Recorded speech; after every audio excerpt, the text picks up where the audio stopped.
Hi అండి. ఈరోజు మన ఛానల్లో వ్లాగ్ వచ్చి పూల్ మఖానా కర్రీ చేశానండి. చాలా బాగుంటుంది. నేనైతే చపాతీలు చేసుకుని అందులోకి ఈ కర్రీ చేసుకున్నాను అనమాట. ఈ ఈ కర్రీ చపాతీలోకే కాదండి, బిర్యానీలోకి, బగారా రైస్లోకి, ఫ్రైడ్ రైస్లోకి ఎందులో తిన్నా బాగుంటుందండి. టేస్ట్ అయితే చాలా బాగుంటుంది. నేను ఎలా చేశానో మీకు చూపిస్తున్నాను. ముందుగా అయితే నేను కొబ్బరి, వేరుశెనగ గుళ్ళు రెండు పచ్చివేనండి మిక్సీ పట్టేసుకున్నాను. కొంచెం వాటర్ వేసుకుని మిక్సీ పట్టుకుంటే మెత్తగా వస్తుందండి. పేస్ట్ అయితే మెత్తగా చేసుకుని పక్కన పెట్టేసుకున్నాను. ముందుగా కళాయి తీసుకుని ఒక స్పూన్ ఆయిల్ వేసానండి.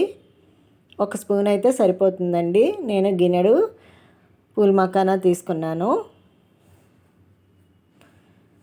1 టీ స్పూన్ ఆయిల్ వేసి చక్కగా సిమ్లో పెట్టుకుని దోరగా వేయించుకోవాలండి. అది ఎంతసేపు మనకి పడుతుందంటే పూల్ మఖానా మనం చేత్తో తీసి నలిపితే క్రిస్పీగా పగలాలండి వెంటనే. అప్పుడు మనకి బాగా రోస్ట్ అయినట్లు లెక్క అనమాట. చూసారండి, అలా నొక్కగానే అలా పగిలిపోవాలి. అలా పగిలితే ఇంక మనకి తీసేసుకోవచ్చు అనమాట పక్కకి. బాగా రోస్ట్ అయినట్లు లెక్క. నేనైతే ఇప్పుడు గిన్నెలోకి తీసేస్తున్నానండి. మళ్ళీ అదే కళాయిలో ఆయిల్ పోసేసుకుంటున్నాను. జీలకర్ర వేసానండి. 2 యాలక్కాయలు వేసాను. దాల్చిన చెక్క ముక్క వేసాను. లవంగాయలు వేసానండి ఒక 5. బిర్యానీ ఆకు ముక్కలు చేసి వేసానండి. అంతేనండి, ఈ ఇంగ్రీడియంట్స్ వేస్తే సరిపోతుంది. 2 పెద్ద ఉల్లిపాయలు సన్నగా కట్ చేసి వేస్తున్నానండి. అలాగే 4 పచ్చిమిరకాయ చీలికలు కూడా వేసాను. మొత్తం అన్నీ కలిపి చక్కగా ఉల్లిపాయ వేపుకోవాలండి.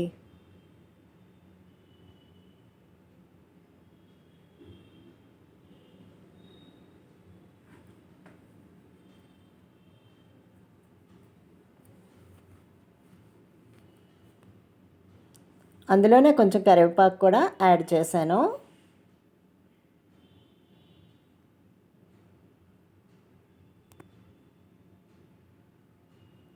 ఇప్పుడు ఇందులో 1 టీ స్పూన్ అల్లం వెల్లుల్లి పేస్ట్ వేస్తున్నానండి.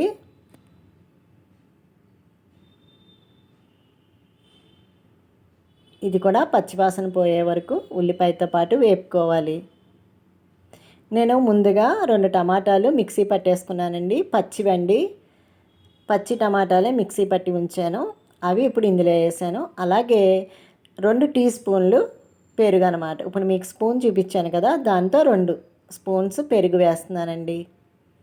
టమాటా, పెరుగు రెండు కలిపి చక్కగా ఉల్లిపాయలు ఇట్లా కలిసిపోయేలాగా పచ్చివాసన పోయే వరకు చక్కగా వేపుకోవాలండి.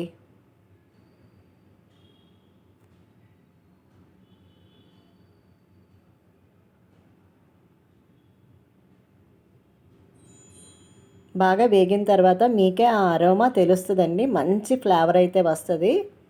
చూసారండి ఎట్లా దగ్గరికి అయిపోయిందో, నూనె తేలుతుంది కదా పైకి. ఇప్పుడు మళ్ళీ ఒకసారి కలిపేసుకోవాలండి. కలుపుకున్నాక ఒక 1/2 టీ స్పూన్ పసుపు యాడ్ చేశాను. జీలకర్ర పొడి వేసానండి 1 టీ స్పూను. ధనియాల పొడి 1 టీ స్పూన్ వేసాను. గరం మసాలా 1 టీ స్పూన్ వేసానండి. రుచికి తగినంత సాల్ట్ యాడ్ చేశాను. కారం కూడా 1 టీ స్పూనే వేసానండి. ఎందుకంటే అందులో మసాలా వేసాము, గరం మసాలా కూడా వేసాము.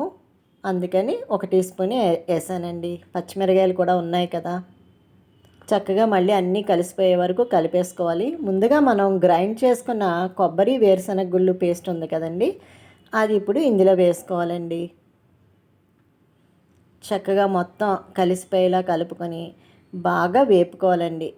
ఈ కొబ్బరి, వేరుశనగ గుళ్ళు మసాలా ఎంత బాగా వేగితే కర్రీ అంత టేస్ట్గా ఉంటుందండి.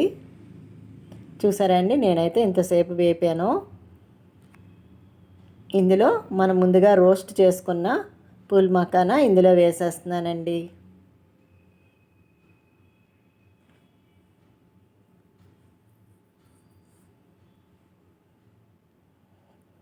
చక్కగా అంతా కలిసిపోయేలా కలుపుకున్నాయి వేపుకోవాలి.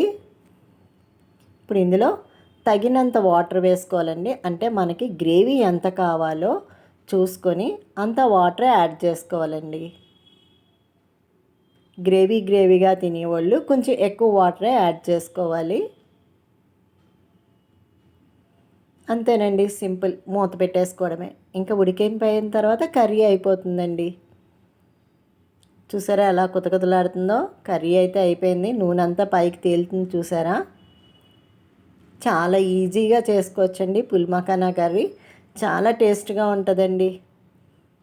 ఇప్పుడు స్టవ్ ఆపేసుకొని కస్తూరి మేతి వేస్తున్నానండి. చేత్తో నలిపి అట్లా వేసేసుకోండి కస్తూరి మేతి ఉంటే గనక, లేకపోయినా పర్వాలేదు. కొంచెం కొత్తిమీర లైట్గా, అంతే అండి. మళ్ళీ ఒకసారి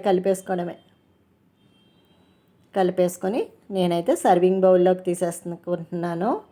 ఈ కర్రీ అయితే చాలా ఈజీగా చేసుకోవచ్చు.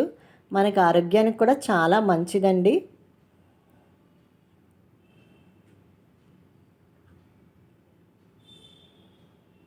చూసారా అండి, పుల్ మఖానా కర్రీ, తామర గింజల కర్రీ రెడీ అయిపోయింది.